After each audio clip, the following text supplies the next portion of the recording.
Hello everyone, this is first chapter of your grammar book. The name of the chapter is Sentence and its Parts. You must have read this topic in your previous classes. आपने अपने पिछले classes में इस topic के बारे में already पढ़ा होगा.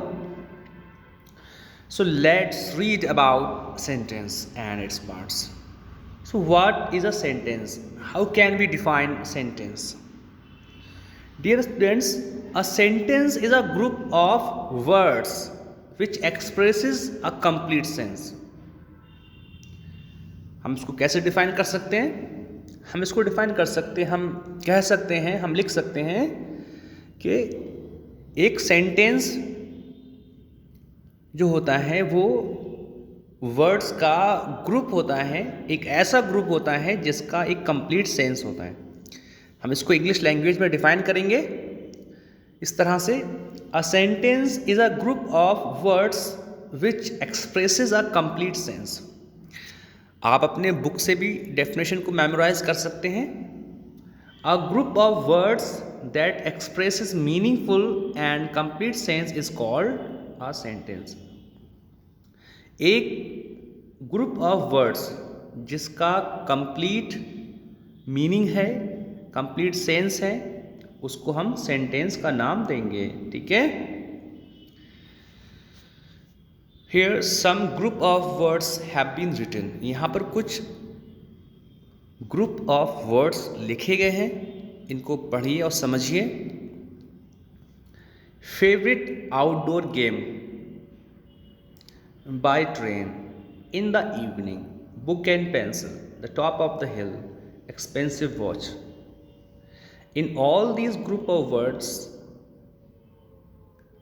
we are getting the meaning of the words, but the meaning is not complete, the sense is not complete.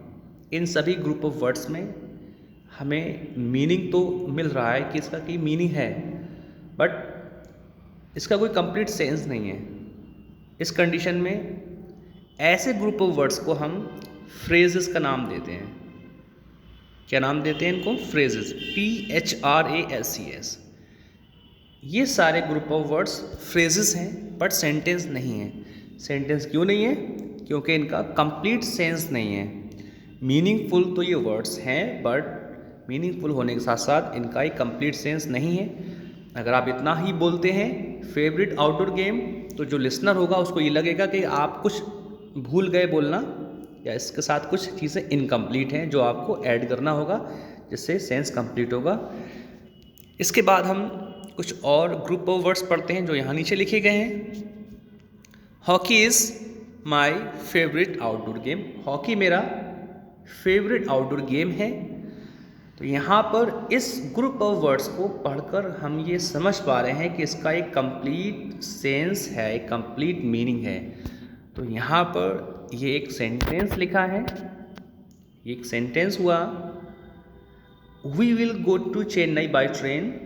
हम चेन्नई ट्रेन से जाएंगे. एक कंप्लीट मीनिंग निकल के आ रहा है. इसमें कुछ और भी अब फर्दर ऐड करने की ज़रूरत नहीं है. तो यहाँ पर ये एक सेंटेंस हुआ. I will meet you in the evening. मैं आपको शाम को मिलूंगा. This is a sentence. I keep book and pencil in my bag. So this is also a sentence. All these group of words are creating a meaning and the meaning is complete, the sense is complete. So these all are sentences. Now let's read about parts of sentences.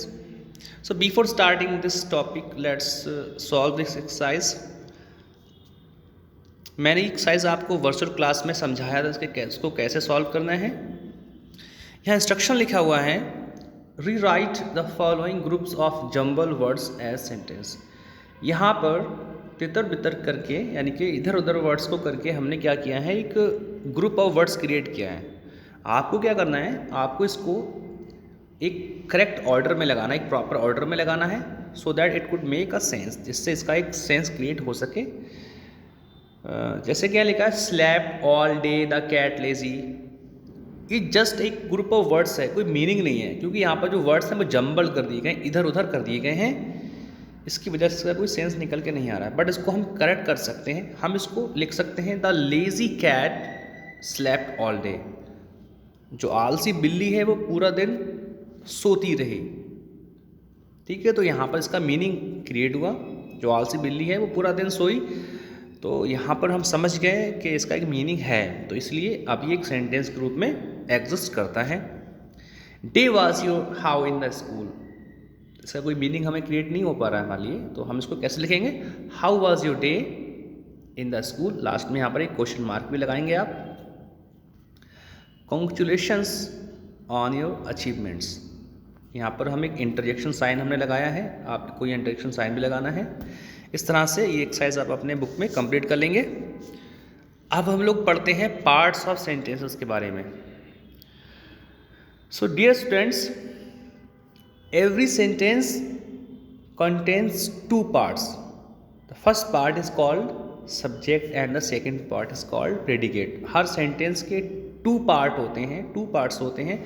First part को हम कहते हैं subject और second part को हम कहते हैं predicate. Now the question is, अब सवाल यह है कि ये सब्जेक्ट और प्रेडिकेट क्या होते हैं। डियर स्टूडेंट्स, सब्जेक्ट किसी भी सेंटेंस का वो पार्ट होता है जिसके बारे में हम लोग बात कर रहे होते हैं, जिसके बारे में हम लोग जो डिस्कस करते हैं, तो वो पर्सन ही क्या होता है, सब्जेक्ट होता है। For example he can read, Veena had milk and fruits for breakfast. Veena ने ब्रेकफास्ट में, नाश्ते में मिल्क और फ्रूट्स खाए थे। तो हम यहाँ बात कर रहे हैं वीना के बारे में। ठीक है, यहाँ पर जितनी भी एक्टिविटीज़ हैं वो परफॉर्म किसने की हैं, वीना ने। तो यहाँ पर जो वीना है वो एक सब्जेक्ट है, क्योंकि यहाँ पर हम वीना के बारे में बात कर रहे हैं। In the next sentence you can see the children were playing cricket. In this sentence we are talking about the children, so the children is subject. Okay, children यहाँ पर सब्जेक्ट है, वर प्लेइंग ये दूसरा part है, इसको हम predicate का नाम देते हैं। तो सब्जेक्ट आपको समझ में आया होगा, सब्जेक्ट क्या होता है। सब्जेक्ट सेंटेंस का वो भाग होता है, वो पार्ट होता है जिसके बारे में हम कुछ बात कर रहे होते हैं, जो कुछ हम बोल रहे होते हैं, जिसके बारे में भी, चाहे कि वो पर्सन हो, कोई एनिमल हो या कोई वस्तु हो, वो चीज़ ही हमारा क्या होगा, सब्जेक्ट होगा। अब प्रेडिकेट क्या होता है, प्रेडिकेट किसी भी सेंटेंस का वो पार्ट होता है जिसमें हम डिस्कशन करते हैं, जो कुछ भी हम डिस्कशन करते हैं सब्जेक्ट के बारे में, वो हमारा प्रेडिकेट होता है। जैसे कि फर्स्ट सेंटेंस में लिखा है कि Veena had milk and fruits for breakfast. तो यहाँ पर वीना के बारे में हमने कहा कि वीना ने ब्रेकफास्ट में मिल्क और दूध लिया, मिल्क और फ्रूट्स खाए। तो यहाँ पर वीना के बारे में हमने जो बातचीत की है, ये जो पार्ट है जिसको हमने यहाँ लिखा है, दिस पार्ट हमारा क्या है, प्रेडिकेट है। ओके, और वीना सब्जेक्ट हो गया और रिमेनिंग पार्ट जितना भी बचा ये सब प्रेडिकेट हो गया। और similarly in second sentence the children subject हुआ एंड वर प्लेइंग क्रिकेट, ये हमारा प्रेडिकेट हो गया। Now how can you define subject and predicate? Here the definition has been written,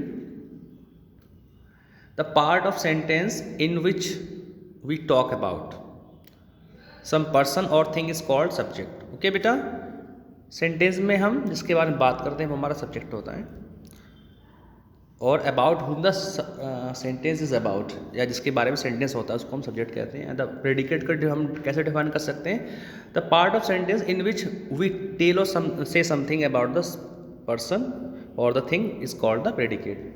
predicate वो पार्ट होता है जिसके बारे में हम जो कुछ हम इन्फॉर्मेशन दे रहे होते हैं, जो कुछ हम बात कर रहे होते हैं, जो कुछ हम डिस्कशन कर रहे होते हैं, वो सभी बातें हमारी प्रेडिकेट होती हैं।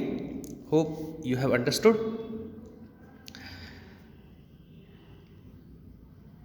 इसके बाद यहाँ पर हमारा एक एक्सरसाइज गिवन है, circle the subject and underline the predicate in each sentence. ये एक्सरसाइज आपको सॉल्व करना है, इसको आप समझ लीजिए। The first one is the winning horse appeared at the starting line. ठीक है ना, तो यहाँ पर हम हॉर्स के बारे में बात कर रहे हैं, तो हॉर्स हमारा सब्जेक्ट हो गया, इसको हमें सर्किल करना है, और रिमेनिंग पार्ट जो बचा हमारा वो हमारा प्रेडिकेट हो गया, तो इसको हमने अंडरलाइन करना है। ठीक है, तो सब्जेक्ट को यहाँ पर आपको सर्कल करना है और प्रेडिकेट को अंडरलाइन करना है। यहाँ पर सॉल्व करके दिखाया गया है, इसको आपको अपनी बुक में सॉल्व कर लेना है। ठीक है, इस तरह से 7 और 8 आपके नेक्स्ट पेज पे है गिवन, वहाँ से आप इसको देख सकते हैं। तो आज के इस वीडियो में इतना ही। यहाँ से जो कुछ आपको समझ में नहीं आया हो तो उसके बारे में आप मुझे व्हाट्सअप कर सकते हैं, मुझे आप फ़ोन करके बता सकते हैं कि आपको कोई प्रॉब्लम हो रही है। ओके।